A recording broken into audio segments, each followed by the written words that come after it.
তোমাদের সবাইকে স্বাগতম জানাচ্ছি আজকে আইসিসিআর স্কলারশিপ নিয়ে একটা নতুন ভিডিওতে। আজকের এই ভিডিওতে মূলত আমি তোমাদের সাথে আলোচনা করব তোমরা যারা আইসিসিআর স্কলারশিপে অ্যাপ্লাই করতে যাচ্ছ এবং সেক্ষেত্রে তোমাদের কিছু কিছু সাবধানতা অবলম্বন করা উচিত, এটা আমার পার্সোনালি মনে হয়েছে। সো এই নিয়েই মূলত আজকের ভিডিওটা। মোটামুটি এখনো আইসিসিআর স্কলারশিপে অ্যাপ্লাইয়ের জন্য 1 মাস সময় আছে, 1 মাসের উপরেই সময় আছে, যেহেতু 30 এপ্রিল 2025 আইসিসিআর স্কলারশিপের অ্যাপ্লিকেশনের লাস্ট ডেট। তো আমার মনে হলো যে এই বিষয়গুলো তোমাদের সাথে শেয়ার করা উচিত, কারণ ইন ফিউচার তোমাদের জন্য বেটার হবে। সো তার আগে বলে নেই, তুমি যদি আমার চ্যানেলে নতুন হয়ে থাকো তাহলে অবশ্যই চ্যানেলটা সাবস্ক্রাইব করো, কারণ আমি বিভিন্ন এডুকেশন এবং বিভিন্ন সেলফ ডেভেলপমেন্ট এবং মেডিকেল রিলেটেড ভিডিও মেক করে থাকি। তো চলো বেশি কথা না বাড়িয়ে আজকের যে মূল ভিডিও, যে টপিকসটা আছে সেটা নিয়ে আলোচনা শুরু করা যাক। সবার প্রথমে তোমাদেরকে আইসিসিআর স্কলারশিপে অ্যাপ্লিকেশনের পূর্বে তোমাদের যে বিষয়গুলো মাথায় রাখা উচিত সেটা হচ্ছে ইউনিভার্সিটি সিলেকশন নিয়ে।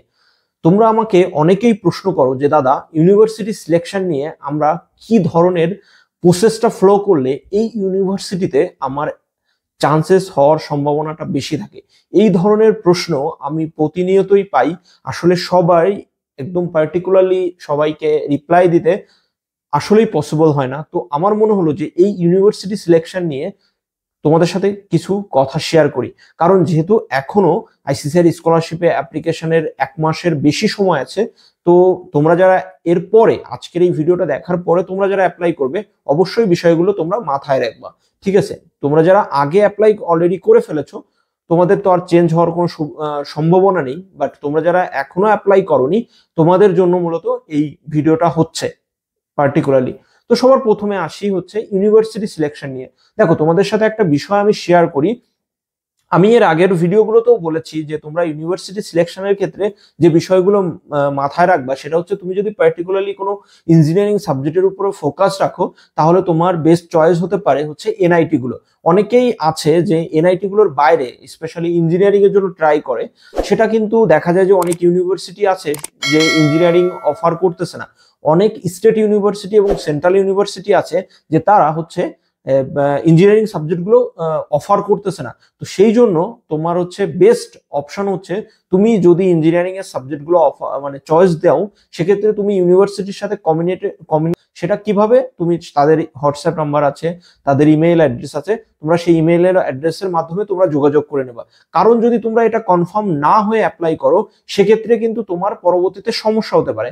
কারণ তুমি যে ইউনিভার্সিটিগুলো চয়েস দিচ্ছ সেই ইউনিভার্সিটিগুলো হয়তো তোমার ওই সাবজেক্টে এবছর স্কলারশিপটা প্রোভাইড করবে না। তো তুমি যখন ওই সাবজেক্টটাই চয়েস দিচ্ছ তখন অটোমেটিক্যালি হচ্ছে তোমার অ্যাপ্লিকেশনটা বা তোমার ওই ইউনিভার্সিটিটা অটোমেটিক, যেহেতু আইসিসিআর স্কলারশিপ খুবই একটা ইম্পর্টেন্ট তোমার লাইফে আমি মনে করি। সো সেই জন্য ভেবেচিন্তে তোমার ইউনিভার্সিটি সিলেক্ট করা ইম্পর্টেন্ট। ইঞ্জিনিয়ারিং এর জন্য আমি প্রেফার করবো হচ্ছে এনআইটি গুলো চয়েস দিতে।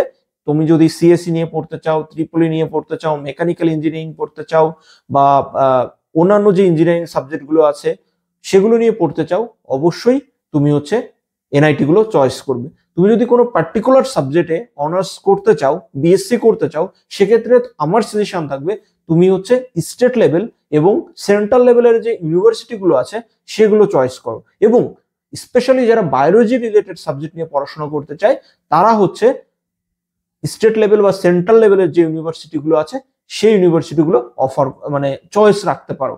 কারণ এক্ষেত্রে দেখা যাবে যে তোমার অ্যাপ্লিকেশনটা মানে ক্যান্সেল হওয়ার সম্ভাবনা কম থেকে যাবে। তো এই জন্য তোমরা যখন আইসিসিআর এ অ্যাপ্লাই করবে অবশ্যই মাথায় রাখবে ইউনিভার্সিটি সিলেকশনের ব্যাপারটা। এবং এর পরবর্তী যে বিষয়টা তোমাদের মাথায় রাখা খুবই গুরুত্বপূর্ণ সেটা হচ্ছে, তুমি যে স্টেটে বা যে ইউনিভার্সিটিতে অ্যাপ্লাই করতেছো সেই ইউনিভার্সিটি কোন স্টেটের আন্ডারে। অনেক স্টুডেন্ট আছে যারা ওয়েদার এবং ফুড কালচার এগুলোর সাথে মানাতে না পারার কারণে তাদের কিন্তু সেই জায়গাতে তারা থাকতে পারেনি। এর কারণে দেখা যায় যে এটা তোমার স্টাডি লেভেলে তোমার হচ্ছে ইফেক্ট ফেলে। তো অবশ্যই তোমরা যখন ইউনিভার্সিটি চয়েস করবা, তুমি কোন স্টেটে সেই ইউনিভার্সিটিগুলো চয়েস করতেছো অবশ্যই সেটা তুমি দেখবা।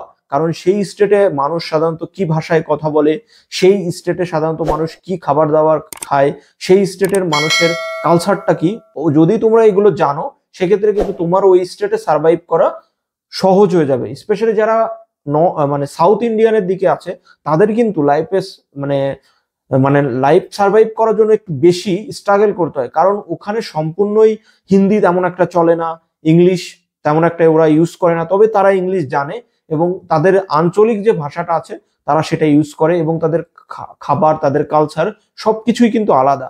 ঠিক আছে, তো অবশ্যই তোমরা এই বিষয়টা মাথায় রাখবা। ঠিক আছে, এর পরে আসতেছে হচ্ছে আইসিসিআর স্কলারশিপে অ্যাপ্লাই করার পরে বা পূর্বে তোমাদের যে বিষয়গুলো মাথায় রাখতে হবে। অনেকেই দেখো যে আমাকে প্রশ্ন করো পার্সোনালি যে দাদা আইসিসিআর স্কলারশিপের জন্য যে 5 লাখ রুপির একটা মেডিকেল ইন্স্যুরেন্স নিয়ে কথা হয়, তো এটা কি আসলেই, এটা নিয়ে তোমাদের কোনো টেনশন করার দরকার নেই। তোমরা স্কলারশিপ আইসিসিআর এর যে মেডিকেল ইন্স্যুরেন্সের ব্যাপারটা আছে এটা তোমরা করতে পারবা।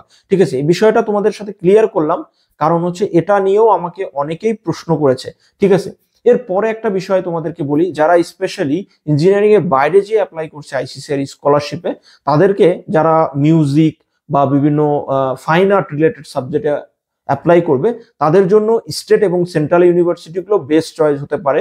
সেটা কলকাতায় কয়েকটা ইউনিভার্সিটি, রবীন্দ্রভারতী, বিশ্বভারতী, এই দুইটা ইউনিভার্সিটি কিন্তু প্রতি বছরই ফাইন আর্টের স্টুডেন্ট নেয়। তাছাড়া গুজরাট, বেঙ্গালুরু বা দিল্লিতেও অনেক স্টুডেন্ট আছে যারা ফাইন আর্ট নিয়ে পড়াশোনা করতেছে। ঠিক আছে, এরপর একটা জিনিস আসে যে অনেকেই আমাকে প্রশ্ন করেছে দাদা যে আমি স্পেশালি বায়োটেকনোলজি নিয়ে পড়াশোনা করতে চাই, সেক্ষেত্রে আমার কোন ইউনিভার্সিটিগুলো চয়েস দেওয়া উচিত। দেখো আমি একটা কথা বলি, বায়োটেকনোলজি বা বায়োলজিক্যাল সাবজেক্ট নিয়ে তুমি যদি পড়াশোনা করতে চাও, সেক্ষেত্রে তোমাকে একটা জিনিস মাথায় রাখতে হবে যে বায়োলজিক্যাল রিলেটেড সাবজেক্ট খুবই কম অফার করে। শুধু বায়োটেকনোলজি অফার করতেছে, সাথে হচ্ছে ফার্মেসি অফার করে, আমি খুবই কম দেখেছি। এই দুইটা সাবজেক্টই সবচাইতে বেশি অফার করা হয় বায়োলজিক্যাল ব্রাঞ্চে থেকে। ঠিক আছে, তো এক্ষেত্রেও কিছু কিছু ইউনিভার্সিটি আছে, যেরকম দিল্লি ইউনিভার্সিটি, তারপরে Gujarat technology university, Gujarat university, Hyderabad university, Andhra university, Kerala central university, Bangalore university, এইসব ইউনিভার্সিটি মূলত এই বায়োলজিক্যাল সাবজেক্টগুলো অফার করে থাকে। তো অবশ্যই তোমরা যখন বায়োলজিক্যাল রিলেটেড সাবজেক্ট নিয়ে হচ্ছে অ্যাপ্লাই করতে যাবা, অবশ্যই ইউনিভার্সিটির সাথে কন্ট্যাক্ট করে নেবা, কারণ তোমার এই অ্যাপ্লিকেশনটা তোমার জন্য খুবই গুরুত্বপূর্ণ। তো অবশ্যই বিষয়টা মাথায় রেখে তারপরে তুমি ইউনিভার্সিটি চয়েস করবা, কারণ সো মেনি স্টুডেন্ট হচ্ছে এই ইউনিভার্সিটি সিলেকশন নিয়ে খুবই কনফিউশনে আছে। তো এই জন্য তোমরা যখন ইউনিভার্সিটি সিলেক্ট করবা বা কোন স্টেটে যাচ্ছ, সেই স্টেটের যে ওয়েদার বা কালচার, এগুলো নিয়ে অবশ্যই স্টাডি করে তারপরে চয়েস করবা, কারণ সেক্ষেত্রে তোমার জন্য সবচেয়ে বেস্ট হবে, তুমি সুন্দরভাবে তোমার পড়াশোনাটা কন্টিনিউ করতে পারবে। ধন্যবাদ আজকের এই ভিডিওটা দেখার জন্য। আজকের ভিডিওটা এই পর্যন্তই, তোমাদের সাথে দেখা হচ্ছে পরবর্তীতে নতুন কোনো ভিডিওতে। ধন্যবাদ সবাইকে।